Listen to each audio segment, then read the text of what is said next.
yu Dakaractu nuyu nañ leen amaat nañ mbégte bu baax àndaat ak yéen si seeni émission Actu Débat comme niñ koy amalee semaine bu jot tey tamit ñu wàcc si langue politique bi waru waxtaanee li nga xamante ni moom moo fi xew comme actualité politique sociale et économie tey ñu war a dalal ki nga xamante ni moom moo nekk Serigne Cheikh Abdou Mbacké Bara Dolly nekk député ca Assemblée nationale nekk également vice-président de la commission des lois bu Assemblée nationale nekk également coordinateur départemental parti bi di Bokk Gis Gis si Mbacké honorable maa ngi lay nuyu. maa ngi lay fay Daouda di nuyu mbooleem ñoo xam ñoo ñuy seetaan ci Dakar TV. di nuyu askan wi yëpp. voilà. d'accord yaakaar naa ne jóge woo Touba pour ñëw def ci émission bi fii ci Dakaractu. waaw Touba laa jógee après ñëw pour mën a jàkkaarloog askan wi fi may tàmbalee nag sama cant jëme ko ci xalif général des mourides ginnaaw bi ma recevoir ñu waxtaan. après tamit jaari jël sama njaal jébbal ko askanu Sénégal si muy xew-xew bi fi jàll nga xamante ni fukki nit ak ñeent faat nañu si. ma koy jaale Sénégal yëpp di ko jaale mbokk yi nga xam ñoo fi jóge di ñaan yàlla xar leen àjjana. di jaal aussi tamit ku ne xam na ni barki démb am na suñ benn waajur muy sëriñ sëriñ Maxtaar Mbacké. jàll na yàlla yokk ay leeram moo tamit jóge na fi. suñ benn bàjjan tamit Daaru Salaam jóge na fi kon rek di jàll askanu mur yëpp ci xew-xew yooyu xamante ni am na fi di ñaan mboolem ñoo xam ñoo fi jóge yëpp sans borom tàbbal leen àjjana yokk seen leer tey tamit yërëm leen ci yërmaane ji gën a kawe. d'accord jërëjëf honorable actualité bi mooy recours bi nga xamante ni yéen waa député bu opposition déposé woon ngeen ko ci conseil constitutionnel pour ñu annuler li nga xamante ni moom moo nekk procédure bu levée de l'immunité parlementaire bu Ousmane Sonko procédure bi recours bi rejeté nañ ko lu leen bett la wala bettu leen. waaw xam nga dafa am loo xamante ni yoon moo ñu ko may. muy règlement intérieur Assemblée nationale ak constitution bi. moo wax ne bépp député am nga sañ-sañu bu fekkente jàll nañ Assemblée nationale benn projet de loi wala benn acte administratif am nga sañ-sañu nga def recours conseil constitutionnel. mu wax ne nangami député nga am boo ko amee ci ay signature mën nga ko déposer. yàlla dogal bi nga xamante ni dina malaanu kiraay Ousmane Sonko. ñun député yi ñu daal di ni kat war nañu jël tey ji lii nga xamante ni maanaam moom mooy li ñu yoon may. pour ñu dem joytu ko fi nga xamante ni mooy ci conseil constitutionnel waaye amuñ ci woon yaakaar. amuñ ci woon yaakaar ndax conseil constitutionnel dafa nekk maanaam benn kuréel boo xam ni. depuis ba ñu ko falee ba tey musta àtte pour askan wi dafay àtte pour état. ah bon ndax musuma gis. man bi ma fi nekkee ci politique ba tey conseil constitutionnel ma sa jox dëgg benn recours boo xam ne opposition dugal na ko contre état. te xanaa mënuma nangu ni recours yëpp maas nañ bon te conséquence ne dafa war a nekk pour bànqaas boo xamante ni dafay nekk pour peuple bi mais waru fi nekk par nit mais bànqaas boo xamante ni ña fa nekk ñenn ñi Macky Sall moo leen fal ñenn ñi Moustapha Niasse moo leen fal ci assemblée yaakaar naa ñooñu seen bëgg-bëgg li ñee bëgg dong la ñuy doxal ndax ñooñu bul fàtte ni ñoom à 2012 ñoom ñoo wëlde woon la candidat troisième mandat Abdoulaye Wade conséquence boobu noonu moom moo validé woon pour Macky Sall war ngaa sa li nga waroon a def muy 5 ans yi nga waxoon 7 ans la conseil constitutionnel boobu noonu moo éliminé ay candidats c'est la parrainage conseil constitutionnel boobu noonu moo war a valider le candidat troisième mandat bu Macky Sall bu fekkee déposé na ko kon conseil constitutionnel boobu ñun amul lu ñu njariñ malgré que ñu ngay fay suñu alal boo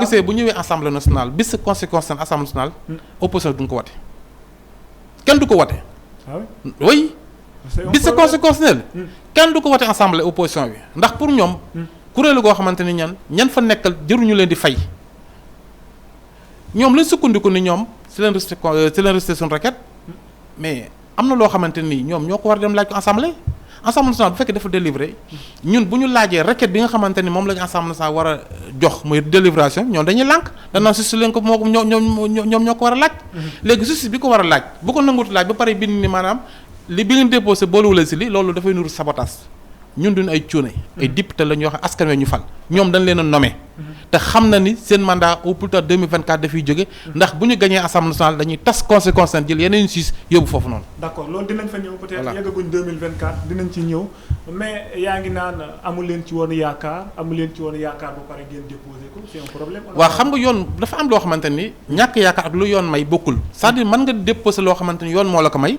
mais mën nga see bañ am yaakaar yoon moo ñu may pour ñu déposer lu ñu bind ci règlement intérieur assemblée lépp loo xamante ni dama ni lépp loo xam ni procédure la bu ñu war a jaar fu ñu ko war a jaare fa lañ ko war a jaarale te jaar nañ ko fa ndax ñi nga xamante ni tey jii maanaam ñoom lañ seqaloon liggéey bi ay professeur droit lan ñoo jàngal siis yooyu noonu ñooñu xanaa kon lañ jàngale bi ñu bind rapport bi wane wuñ ko si kon dafa am yoo xamante ni manque respect la yow mën nga sukkandiku ni da nga resté lan lañ wax incompétent mais ñaata lañ ko wax mboolem recours bi ma sa dem loolu lañ même baat bi la ñuy wax même phrase bi aussi.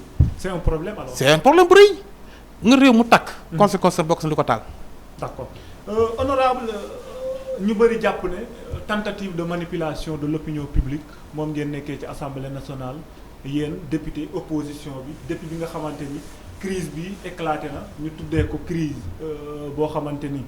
C'est une crise qui oppose deux citoyens sénégalais muy affaire viol bi Adji Sarr Ousmane Sonko ñu bëri jàpp na yéen assemblée nationale da ngeen ñëw di manipuler opinion bi ci par rapport ak procédure yi nga xamante ni def nañ ko ci te lépp jaar na yoon loolu. xam nga ñuy wax loolu rek mooy seen i pexe ak seen i wax yaakaar naa ni jëru sax askan wi di ko déglu ndax ku ne xam na ni assemblée nationale bu fa opposition amul bu mel ni ñun. kon assemblée nationale du am ndax ñun rek ngay dégg. ñuy kaasal askan wi jàmbat li nga xam mooy loi yi ak règlement intérieur assemblée di si wax loo xamante ne askan loolu lañ bëgg a dégg. kon bu fekkente ne ay nit def nañ loo xamante ni wér na ñoom li ñu def. tegul si yoon xëy na après ñu bëgg maanaam wax askan wi ni leen ñii nga xamante ne ñoom ñooy député yu yi nga xamante ne opposition bi la nekkal fi askan wi. ñoom dañoo bëgg a def nangam dañoo bëgg maanaam la naan bukk ba lakk taat dafay bëgg moroom.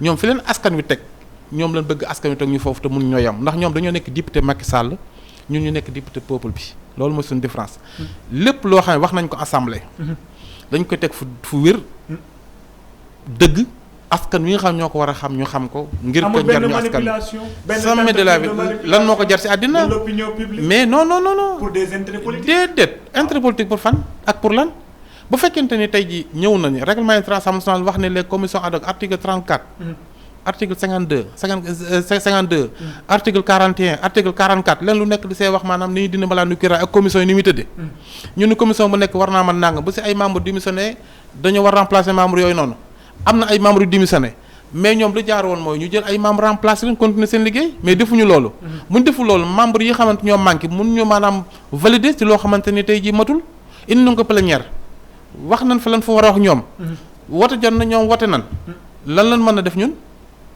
mooy jël mbir mi yóbbu ko si yoon wane ni maanaam li jarul yoon buñ ko yóbbee si yoon ba nga xamante ni jàppoon na ni yoon ba nga xamante ni askan la fara nekkal waru fi nekkal Macky Sall wala Moustapha Niasse yoon boobu noonu comme constitution moo ñu tënk ñun ñëpp règlement intérieur assemblée nationale tënkuñu ñu député yi yaakaar naa bu ñu sukkandikoo si loolu liggéey ak ñi nga ay professeur droit lan ci mbir mi dem yóbbu ko foofa ñoom li nga xam moom lañ si waroon a def rek mooy lii ngeen wax kat ay yéwén musuma àtte pour askan waaye te dina àtte pour askan wi ni ñu ko dindee jarul yoon nañu woote waat defaat maanaam commission ad hoc boo xamante ni membre day mat pour que ñu mën a délivrer waat loolu moo nekkoon yoon mais ku ne xam na ni bon. kon da ngeen jàpp ne am na loxo politique ci décision bi nga xamante ni. non xam nga man du ma ni am na loxo politique li ma xam daal mooy conseil constitutionnel bi daal.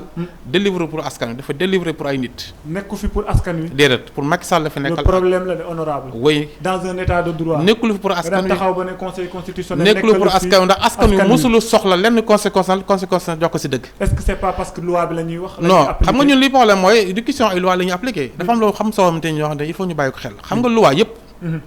kenn ku nekk da ngay appliqué loi mais ñun kon ñun loi yi ñuy posé da ko yóbbu foofu noonu ci conséquence kon nekkul yu baax ñun est-ce que man en tant que vice-président commission de loi Assemblée nationale xam naa loi yi am na lu mu si xam kon jàpp naa ni ñoom ba fekkee dañoo am ay kilifa am nañ kilifa ndax Macky Sall mooy seen kilifa ndax Macky Sall moo leen fal ndax constitution moo ko may loolu Moustapha Niasse am ñu si fal ndax loolu dañ ko def modification ci li nga xam mooy référendum bi passé kon ñooñu kan leen fa war a nekkal d'accord est-ce que maanaam opposition yi ba mu amee ba tey jii mas nga gis opposition bu déposé recours conseil constitutionnel ñu jox ko dëgg waaw wala déet li nga xam ne mooy parrainage élection 2019 yi mujj jàll parrainage ñu éliminer si ay nit te xam na ni loolu ñu def jaaruwul ñu bàyyi si noonu est-ce que loolu jaaru na wala déet. yéen a voté woon loi bi. la ban loi ñan ñoo ko voté woon député Macky Sall yi pas ñun. la majorité non la majorité mécanique xanaa.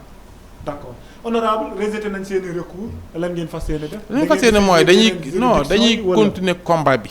si naka. dafa bari ay façon dafa am loo xamante ni député ko moom. am loo xam ne justice moo ko am loo xam ne peuple bee ko moom. voilà. li justice bi moom recours bi ñu rejeté lan ngeen fas yéene def. li justice moom recours bi ñu rejeté li ñu fas yéene def mooy ñi ngi xool nan la ñuy mën a porter combat bi yóbbu ko ci institution internationale muy CEDEAO ak fi nga xamante ni mooy fi mu war a àgg mu àgg fa. d'accord li politique bi moom ak li yéen acteurs politiques yi. li moom mooy fas yéene taxaw assemblée nationale ba lépp lu ñu fa war a wax ñu wax ko li nga xam ne moom mooy décision yoo xamante ne bu ko assemblée jëlee jaru yoon.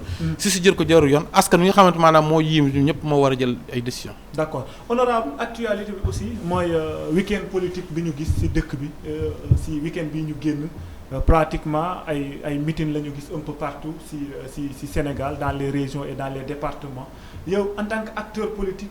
nan nga ko jàngatee ci contexte Covid 19 bi ñu nekk. ñoom dañuy for rek xam nga état Sénégal sax su mu saaga aw askanam. ah bon oui ku ne xam na ni Macky Sall respectul Sénégalais yi. ndax bu leen respecté woon ci naka bu leen respecté woon. du jël 1000 milliards. war na ni maam da koy xeex Covid bi. xalifa généraux yëpp Serigne Mountakha jël 200 millions man mi wax ak yow 85 millions ñàkk naa ko ci Covid bi. ñu ñëpp ñu aj suñu activité politique. mu jékki-jékki situation bi am mu ne dina léegi carte sanitaire bi. bàyyi ay nitam ñu def ay manifestations yoo xamante ne. la cas communautaire mën na sukkandiku di si jóge ñàkk si ay 80 millions francs CFA ba nga xamal personnellement li am Pikine bay tojante bopp am si ba ay nit gaañu fa mais ci réew mu normal ak situation bii nii est-ce que loolu jaar na njiitu réew di bàyyi ay nitam di def loolu te ñu koy def yëpp dañ koy def pour seen intérêt bopp ndax bi mbir mi amee situation bi daal diggal le 3 ba le 5 ñoom ñëpp dañoo dawoon làqute ji kenn ñu ko si woon sa kër ñenn ñu ngi woon hôtel ñenn ñaa ngi woon Touba ñenn ñaa ngi woon fu nekk yëf yi jeex na Macky Sall nga bëgg renouveler gouvernement bi tax na ñoom ñu bëgg defe ne mën nañ see bokkaat tax ñuy njëkkanti ndax Macky Sall mais dafa am yoo xamante ni. da nga jàpp ne Macky Sall moo nekk ci ginnaaw. mais dafa am yoo xamante ni dafa war a doy dafa war a dakk aussi ay tournée politique. mais pourquoi mun ñu ko woon def avant wala ñu xaar ba mbas mi jeex ku mën aj ay màggal mën a éliminer ay màggal ak ay siyaare ak gàmm. te ñooñu diine di ko def ay kilifa diine di ko def ñoo xamante ni sëriñ su mag si ñoo ko doon def ba si laayeen gii nga xamante ni tey seen appel bi. tey ku mën a éliminer loolu di bàyyi ay milliers de personnes di daj ci benn béréb mais kooku boo ko defee da ngaa respecté wul Sénégalais yi pour man. est-ce que du yéen opposition bi yéen a ko njëkkee. ñun loolu def yéen a fi woote woon appel à manifestation. xam nga ñun dafa am loo xam ne loolu la constitution bi may boo jëlee constitution bi dafa am loo xamante ni la moom la ñu may. mooy constitution bi may na sañ-sañ kenn ku nekk am nga sañ-sañu wax ak dox. li ñu constitution may nag moom lañ jël.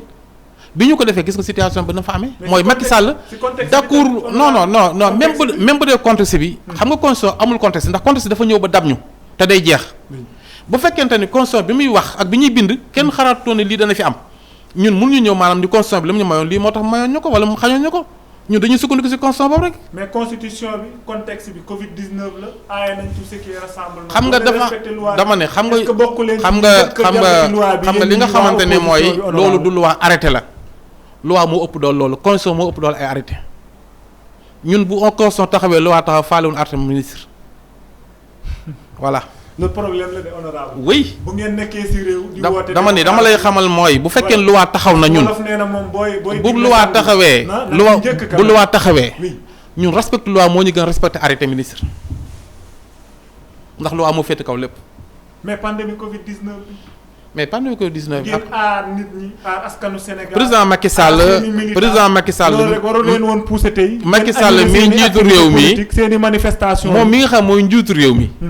moo njëkk a def fii anniversaire ci partem te boobu ñu ngi ci Covid bi ay daje bi ministre de la santé bi nga xam moom lañ dégg mbiru wér-gu-yaram fii immigration bi muy def fii ci point bi moo fa njëkk a day la am mbooloo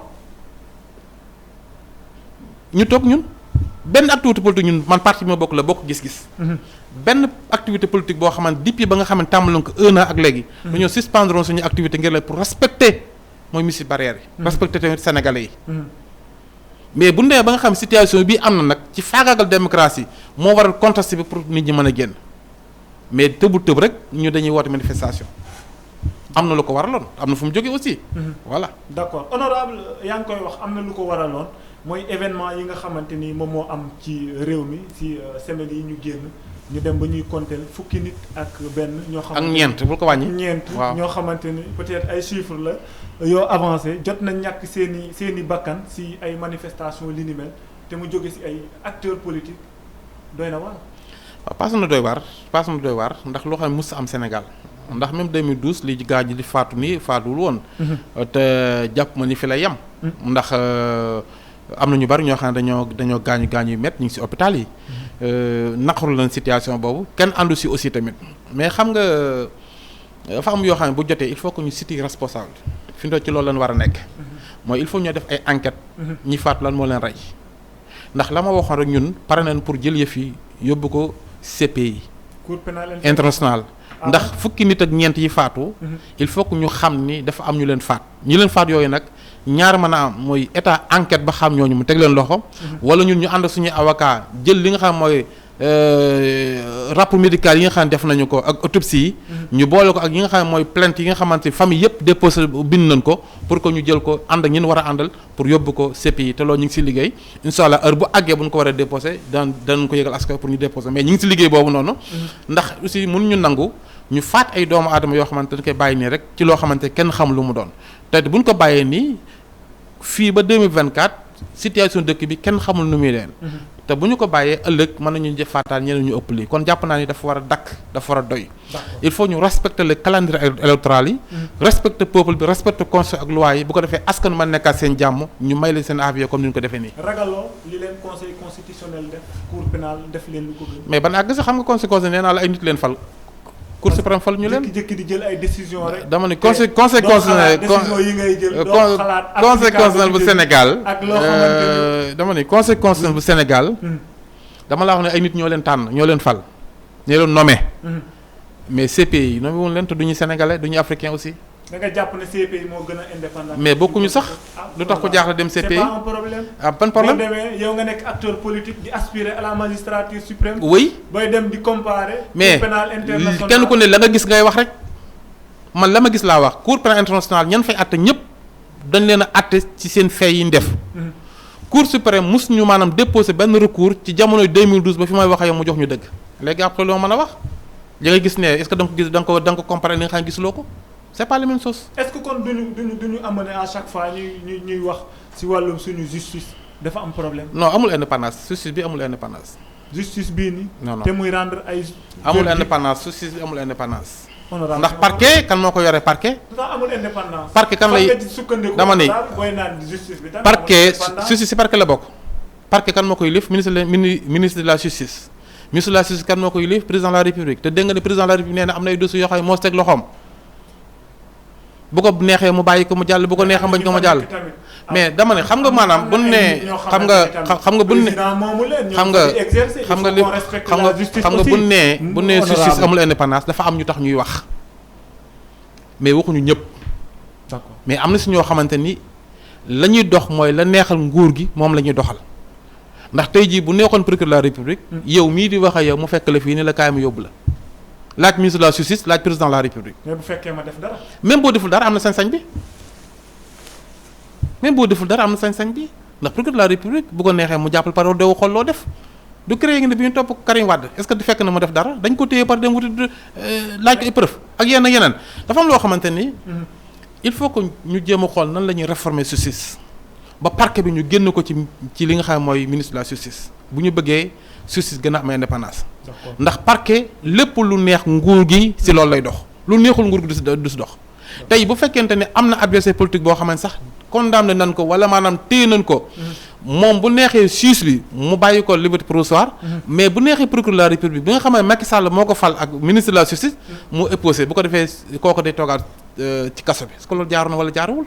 d'accord voilà. honorable ñooy wax ci événement yooyu moo tax. ñi ko doon sàkku na président génn na def discours ñu bëri jàpp ne c'est un discours responsable c'est un discours boo xamante ni day apaiser situation bu réew mi toll yow loolu nga jàpp. waaw loolu laa jàpp ndax bon discours la boo xamante ni moom la doon xaar.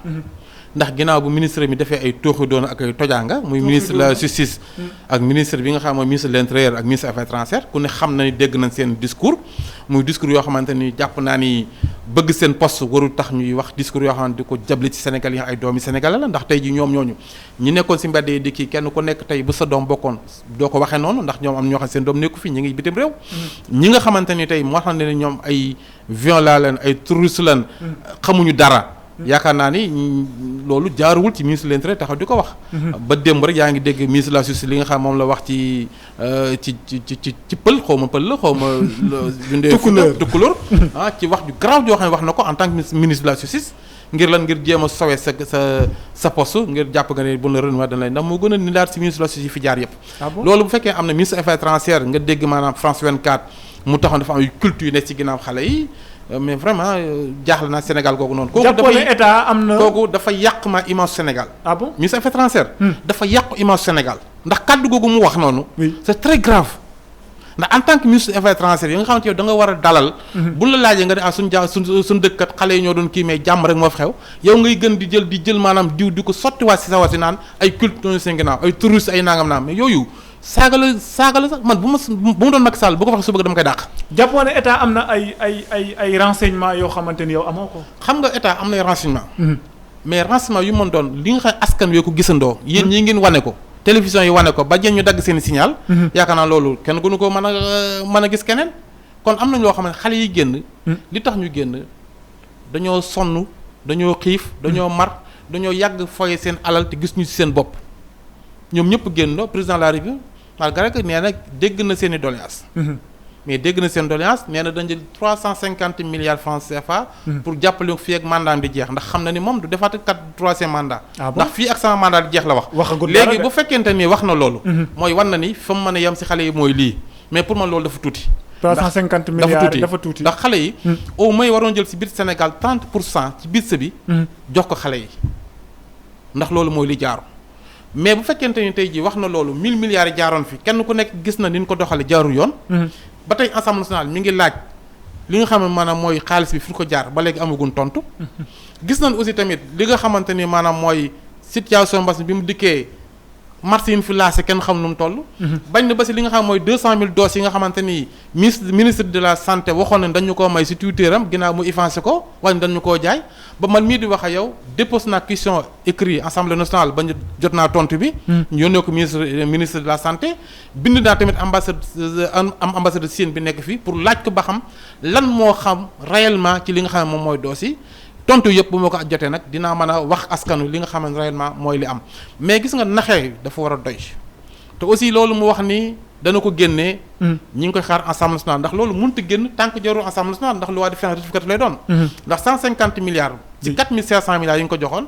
moom lay jël ni kat léegi fi ma jàppoon ni war naa faa def ay tëli war naa faa def courant war naa fa def xam naa ni mënatuma ko dinaa jël xaalis boobu noonu pour jox ko xale yi mais xale yi nga koy jox bu mu nekk xale APR na nekk xale Sénégal. ndax ñii nga gis ni moom waa APR yi nga xam ne kaw nañ kenn ku nekk di yàkkamti dem dajale ay xale fii. di wax ak ñi bëgg xaalis bu ñëwee nga jox ko say xale wala nga jël ko loolu jàkkaar na war naa mën Sénégal na jël xaalis bi. ginnaaw bu ñu ko wotee assemblée nationale ci loi de finances rectificative bi war a ñëw assemblée. fii ak mois prochain.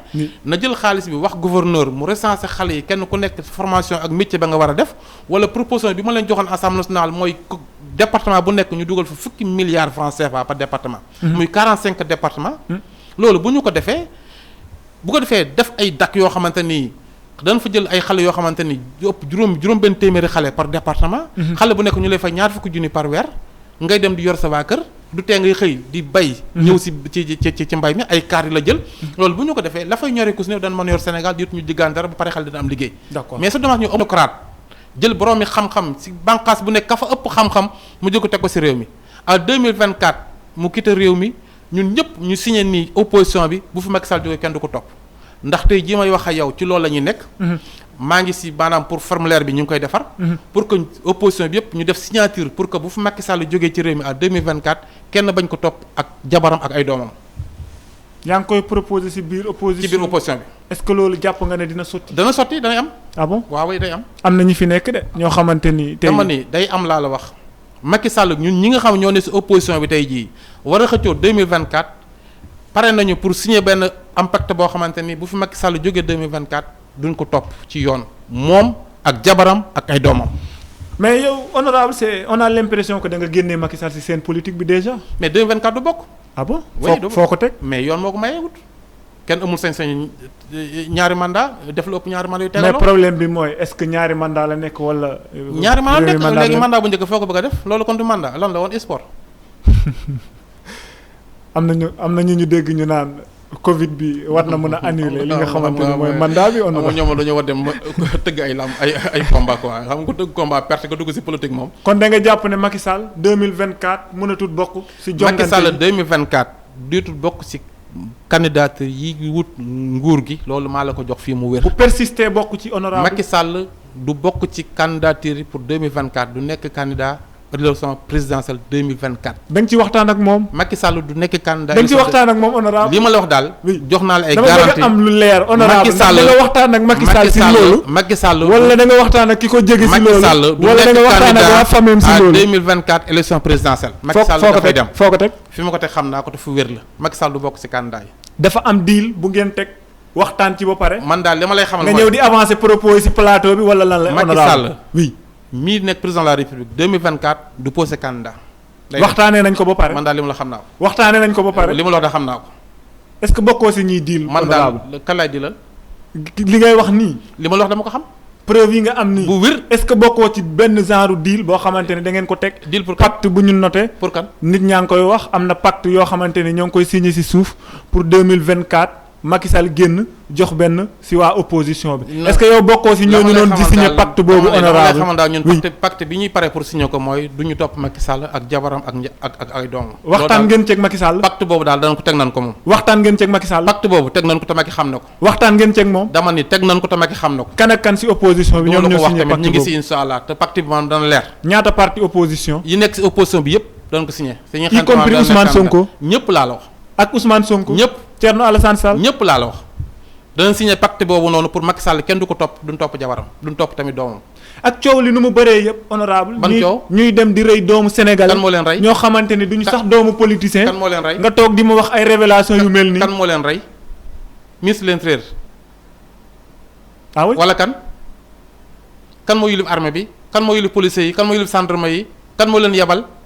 mais li ngay wax nii boo ko expliquer ci rajo yi war na mën a tax ba citoyens yi ñoom duñu génn. affronter la ma lay xamal force de l'ordre la ma lay xamal daal ba ñuy dee ci li ma lay xamal daal mooy lu ma la wax nii. oui na nga ko jàpp te xam ne du ma waxatu man surtout Bamba la mooy Macky Sall du posé candidat 2024 Macky Sall bu ñu gagné élection yi 2024 muy opposition bi duñu ko topp moom. ak jabaram ak ay doomam. d'accord loolu pacte la nangoo ci avancé. man daal li ma la wax boo leen signé seeni biir. alors honorable ñu avancé ci débat bi mooy concertation une large concertation bi nga xamante ni ñoo ngi koy wax ci biir parti politique yu opposition bi pour ngeen mën a mettre en place benn grand cadre yéen a ngi ci. waaw xam nga man fi ma nekk mooy bokk gis-gis laa bokk coalition bi ma nekk mooy coalition Abdoulaye Wade Gaïndé Wattu Sénégal. ñi ngi ci li nga xam mooy suñ coalition bi nekkoon. ñu ngi ci suñu parti. ñu ngi liggéey pour ñu ma fee suñu base. pour élection locale yi. ci 2020 bi 21 bi ñu tëgg ko.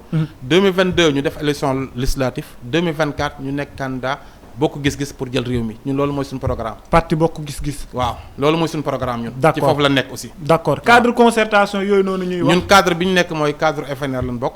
front de résistance nationale ci lañ bokk. bokkatuñ ci beneen front. bokkatu leen ci beneen front. bokkatugun ci beneen front. mouvement pour la restauration de la démocratie. bokk leen ci xamal daal ñun. oui benn front la ñu bokk muy front de la résistance benn parti la ñu am muy bokk gis-gis président Pape Diop mooy njiit li benn coalition la nekk muy coalition gagnante Wattu Sénégal bu Ablaye Wade. foofu la ñu nekk. mais mouvement bi ñuy wax nii. ku koy wax. mouvement pour la restauration de la démocratie MDD. MDD dégg naa ko. ñu gis keroog Ousmane Sonko muy def conférence de presse. presque acteurs politiques yëpp ñëwoon nañ. waaw mais FNR ni mu amee ni la MD amee MD2 amee. mais bokk leen ci mouvement boobu. non bokkuñu ci ñun ci FNR lañ bokk c'est-à-dire buy def point de presse. jóge ci benn situation ñu ñëpp ñu àndoon jàppale ko situation boobu noonu. bu ñu invité danañ dem ba ànd déglu ko. li mu wax Sénégalais tamit mooy xam naa ni yéen ñi génn pour man da ngeen di génn pour seen jafe-jafe. te ñun loolu lañ gëm. d'accord voilà d'accord front de résistance nationale boobu honorable ci la ñuy des toujours ñu jàpp ne ci xajaloo la jëm. ku la ko wax bu ci nekkul sax. ku la ko wax. parce que événement yi nga xamante ni moom moo nekk l'affaire Ousmane Sonko gis nañ am na ay acteurs yu bokk ci front de résistance nationale bi dañuy jàppale Ousmane Sonko mais am na ñu ci bokkut. muy ñan am na ñoo xamante ni génn nañ de gisuñu leen benn yoon ñu wax ci événement yi gisuñu leen benn yoon ñu participer ci événement yi. xam nga li am solo mooy. front de la FNR. dafa am ku ko yilif mooy monsieur Soran. mooy coordonnateur bi. coordonnateur bi lu mu wax dafay engagé front bi yëpp. ah bon oui ku ci bokk ak ku ci bokkul. jëpp lay engagé. ndax ñi nga xam ñoo bokk ci front bi laa la wax. lépp loo xamante ne le coordonnateur wax na ko day am mandat pour wax ko te ku ne xam na ne bi nga xamante ne coow li am na ba ci mujjantal bi ba ci li nga xamante ne maanaam mooy li xalifa général des mourides di doxlu ci ñoom la koy doxloo. muy front bi. kon jàpp naa ni loolu front bi dox ñu ñëpp la koy doxal ku nekk ci biir. wax ñëpp yi dégg ak ku nekkul ci biir di wax ci suuf wala ku mën doon. ci front bi nga bokk te ki nga xam ne moo njiitu front bi rek lu mu wax engagé nañu ndax ñëpp mun ñoo maasenoo di defandoo ko dindoo dafa am koo xam ne moom la ñuy mandat pour mu def. mais jàpp nga ne yéen déggoo ngeen seen biir. déggoo nañ suñu biir kay bu baax. gisuñ Thierno Alassane Sall. kon Thierno Alassane Sall gisuñu ko fan. gisuñu ko ci activité bi temps yi yëpp. ah kay non. Thierno Sall gisoo ko ci débat yi ñu dox xam nga sax di débat. non mais réunion yi ngeen di woote di jël seeni décision gisuñ fa Thierno Alassane Sall gisuñ fa Juste Dème. c'est un problème la ma lay xamal mooy. oui Juste Dème ak Thierno mi ngi tudd. ñoom bu fekkee dañoo bokk ci front bi. tant que néewul dañoo dimbali suñu front bi lu Matar Souran wax ci turu front bi ñoom ñëpp lay engagé. même soutien à Ousmane Sonko. oui ci événement yii nii. waaw ñëpp lay engagé. ah bon oui.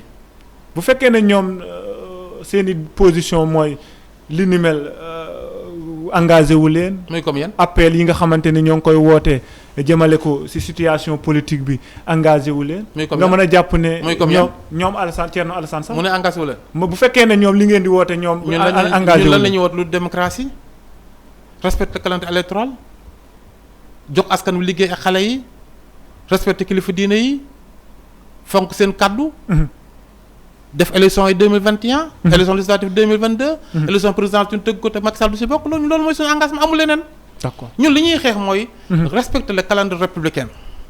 li ñuy xeex mooy citoyen yi askan wi nga xamante ne jox nañ maanaam 28 000 milliards Macky Sall à 2012 fi may wax yow. pour ñu jot seen wàll. ñu wax ñu xaalis fan lañ ko dugal suuf si ñuy caxatee ba ci suuf aéroport yi ñu dakkal ko. littoral bi ñuy caxat ci côté Guédiawaye di ko jaay ñu dakkal ko ñun loolu mooy suñu combat askan wi gis seen bopp ci li nga xam moom mooy ressources yi. d'accord ngajaga bi nga xam gaz baa ngi tàkk ba léegi ñu jox si 1 milliard 800 ba léegi ni gaz mënut a fay. mais loolu la ñuy wax. d'accord campagne agricole bi nga xamante ni ba léegi baaxul. loolu la ñuy wax. d'accord ak yeneen ak yeneen yi nga xamante ni askan waa ngi koy bëgg a jànkonteel. d'accord situation bii nga xam fa lañ jëm mooy aj màkk gii ñu war a def.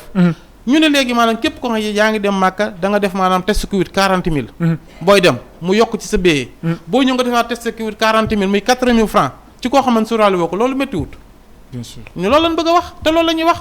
d'accord il faut que ñu yërëm askan wi nga xamante ñoo ne Sénégal xam ne seen doole bariwul ñu jàppale leen. dimbale leen taxawu leen te bàyyi politicien bi ak di jël xaalisu réew mi di ko passer ak suuf si nga xam ne suufu askan wi la. d'accord voilà honorable configuration politique bi front de résistance nationale mouvement M2D bi tey mën nañ jàpp ne Ousmane Sonko mooy seen leader politique. leaderu kan. leader yéen front bi. non man leader moom benn laa front de résistance bi maanaam bu dee mbirum mouvement bi mu dee mbirum politique. benn leader laa si am muy président Pape Diop. ah bon bu dee mbirum Serigne Touba Serigne Mountakha moom laa si am. du problème boo waxee noonu keneen wax noonu. man loolu mooy sama mbir. yéen a ngi woote. man daal booloo doon benn. nga yëkkati discours bu mel ni. est-ce que li ngeen di woote du mujjee tas. li ma lay xamal mooy wax dëgg. fu ma fekk maanaam fa la may ba man dëgg rek laa gëm. parti laa bokk gis-gis président Pape Diop mooy njiitul parti bi. sët Serigne Touba la Serigne Mountakha mooy sama waajur mooy sama kilifa. bu dee mbirum politique fii laa ko teg ndax day jeex. bu dee mbirum Serigne Touba moom laa gën a fonk ndax lu ma digg laay def. jàppoo ne Sonko mooy chef de l'opposition bi fu ñu toll. kan moo ko def.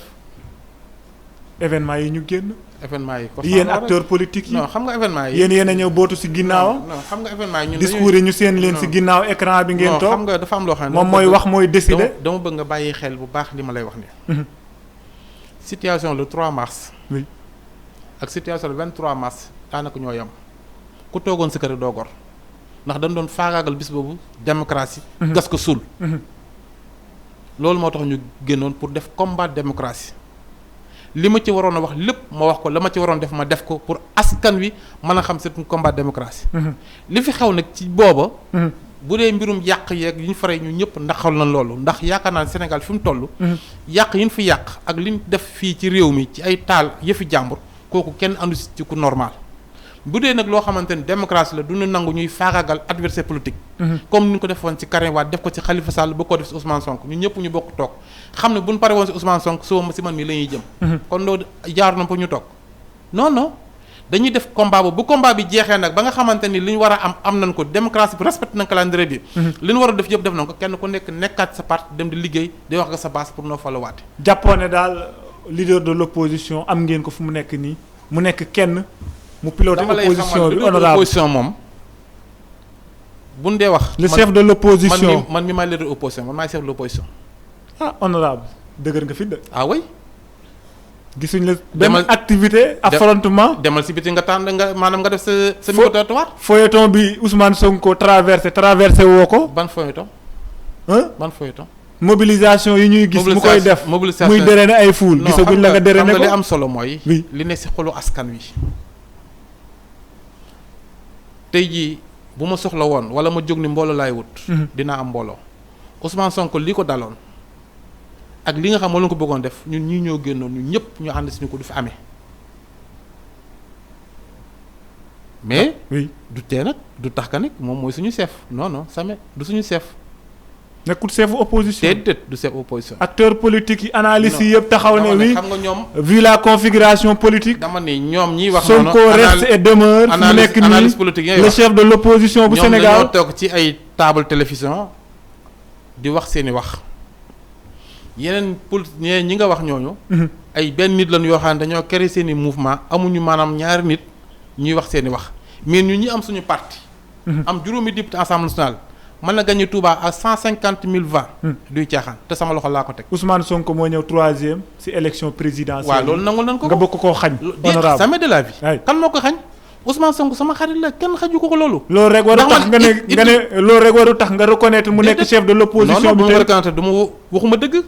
ndax Idriss Seck bi ñu ko bëggee def chef de l'opposition bi mu nekk 2e. dama taxaw ni du fa amee man sama kàddu tey ak sama kàddu démb ñoo yem de Idriss Seck man maa ko fal. li mu am maa ko may Touba. ndax bëgg a ñëw Touba du nekk 2e. te bi mu ñu fa bàyyee war ñu dem fekk Macky Sall ak bi nga xamante ni mi ngi woon dafa muy dem Macky Sall ñu naan chef de l'opposition Idriss Seck lañ ko jox dama taxaw lànk du fi am Idriss Seck benn député xaw ma ñaar la am Assemblée nationale. kon kenn du ko jox bu ñu ko dee jox nañ ko jox ki nga xam ne mooy Parti démocrate Sénégal ndax moo ëpp ay député ginnaaw bu ñun. d'accord loolu laa waxoon te loolu laay dox di wax.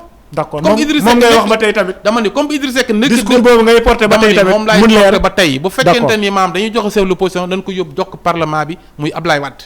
d'accord ndax moo fa am fukki député ak nangam ñu am fa juróomi député. d'accord honorable yow yaa nekk coordinateur départemental bokk gis-gis bu Touba posture ki nga xamante ni moom moo jiite seeni parti muy Pape Diop ci événement yi sénégalais yu bëri ñoo ngi ciy wax de. lu ciy wax ñoom. mutisme bu mu nekkee. non Pape Diop ban mutisme la. violence dégguñ ko fenn mu wax ci benn télé wala benn rajo. Pape Diop bi mbir mi xew nekku fi. oui fekk fi sax. oui Pape Diop bi nga xamante ni yëf yi tàmbali na génn communiqué. oui.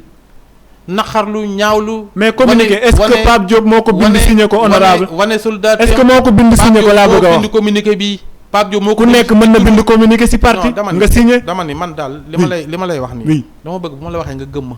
xam du ma waxantu Pape Diop moo bind lu communiqué bi signé ko ci turu secrétariat national man mii ci laa bokk wane ni parti bi. du jëmi Pape Diop parti bi ñun ñëpp ñu ngi ànd ak Ousmane Sonko di ko jàppale. bi ñu nekk assemblée nationale man mii ci parti laa bokk. mais ku ne xam na ni tey bu ñu doon wax ñi jàppale Ousmane Sonko ci assemblée nationale man nga wax maay première. d'accord kon jàpp naa ni. te ci parti laa bokk. d'accord kon am na loo xamante ni. bu fekkee président Pape Diop mi ngi koy def. da koy def ngir yàlla defu ko pour nit. bu ko Sénégal jaralee du génn. Sénégal gi ko jaral taxaw ci télé yi dama ni jël rajo yi wax ak askanu Sénégal. taxaw ci te télé moo yi ngi taxaw di aspirer nekk président de la République du Sénégal taxaw ci télé yi oui.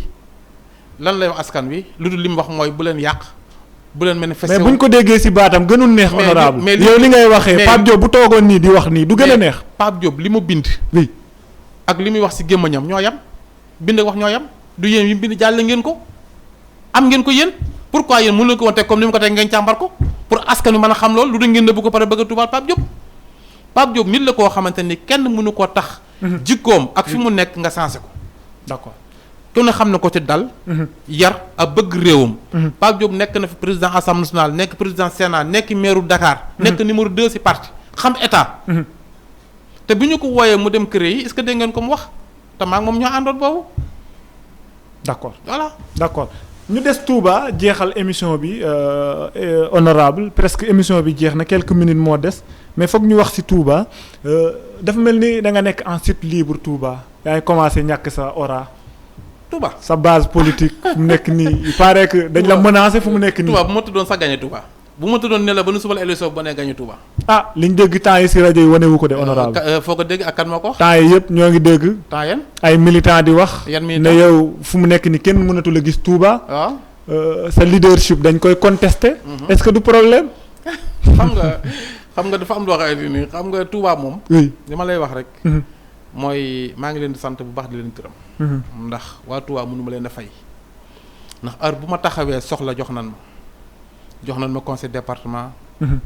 jox nan ma nekk député assemblée nationale. te ku ne xam na ni tey député yi ñu tànn yu dëkk Touba ñëw assemblée nationale.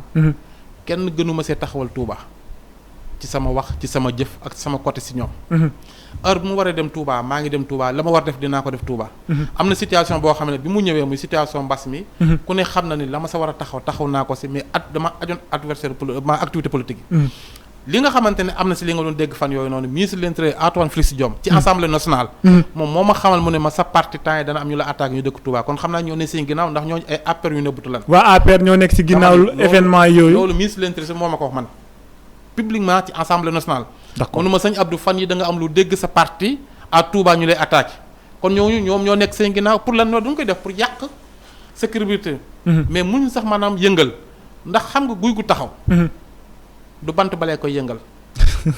wolof nga fay wax de. waaw dama bëgg ñu xam ko dem guy gu taxaw. du bant balee koy yëngal. ragaloo APR ñëw rajaxe foofu carte gi. fu mu nekk nii Touba tant que maa nga fa. man tant que maa ngi Touba di politique Touba. Macky Sall du gañu Touba. saa dagg moo ngi fa de. kooku du ma ko tudd. Moustapha Cissé Lo. kooku maa ngi koy ñaan yàlla wéral ko te may ko gudd fat. mooy nit ku baax Moustapha Cissé Lo nit ku am ngor aussi jàppale Macky Sall jàppale parti bi tey parti bi seetaan ko toroxal ko comme ça ni mu ko toroxale nii moo lay wane Macky Sall jot àndal. merci beaucoup honorable. waaw merci émission maa ngi lay sant baax di la gërëm. merci te di wax rek ni. message bi yow Macky Sall yow laa koy jagleel yow sama xarit. président de la république mi nga xamante ni yaa ma daa fekk sama bureau papa yor benn sous-simis carton bu sonn wax ni da ngaa bëgg. honorable yaa ngi saboté de mu jàppale la ci Ablaye Wade ngir mu jaf la directeur Petrosen. bi ngay wax loolu noonu am na ko ñu wax Saliou Badiane ak Aliou Ngom ña nga fa toog ay témoins lan Amida moo nekkoon sama secrétaire papa du ma waxantu. man sa rakk bi nga doon wax naan bu rakk yëpp meloon ni yow. kon Sénégal am nañ jàmm am nañ dal man mi nga doon wax naan sama courage ak sama bëgg sama réew ñëpp xam nañ ko man mi nga doon wax naan du ma taxaw kenn di ko tàllal loxo sama àlli bopp tamit am askan wi ma ko gënal. maa ngi lay wax ni la ñi la àndal ak ñi la wër ak say ministère say directeur dàqal ñëpp wur ñi ne ñu bees teg fi maa ngi lay xamal ni la nga waxoon ak man ci sa kanamu benn ministre loolu tamit sa ministre bi defu ko maa ngi lay waxal ne la sénégalais yi nga xamante ñoo la fal. fi ñu la teg ak fi nga xamante ne maanaam foog nga te Sénégal yi bokkuñu maa ngi lay xamal ni 350 milliards yi bul ko bàyyi si loxol kenn jox ko gouverneur yi ak préfet yi ñu seere ko te bëgg see te boole si ñëpp maa ngi lay yëgal ni 2024. pare nañu pour que lii ma la waxoon ñu def ko mooy ñu bañ laa topp ba ñu topp sa njaboot nga dem si jàmm ëllëg ñu proposé la nga nekk maanaam secrétaire général du audit pour que ñu tey sargal la. loolu nag aw way la woo xamante ni. man pare naa pour engager ko ak opposition maa ngi si waxtaan ak ñoom pour que nga libérer askan wi wax ni publiquement doo def troisième mandat pour que askanu seen xel mën a dal. sinon li am le 3 mars bu ndee ba 2024 nga bëgg forcer luy xewaat bul xam lu mu doon te askan wi moom ñoo moomal seen bopp seen constitution bopp du ñu xaar si kenn pour mu leen koy jox. jërëjëf merci beaucoup honorable gërëm nañ la sant la mbokk yi seetaan Dakaractu jërë ngeen jëf émission Actu Débat jox leen dig daje semaine bii di ñëw ak beneen invité jërë ngeen jëf. merci.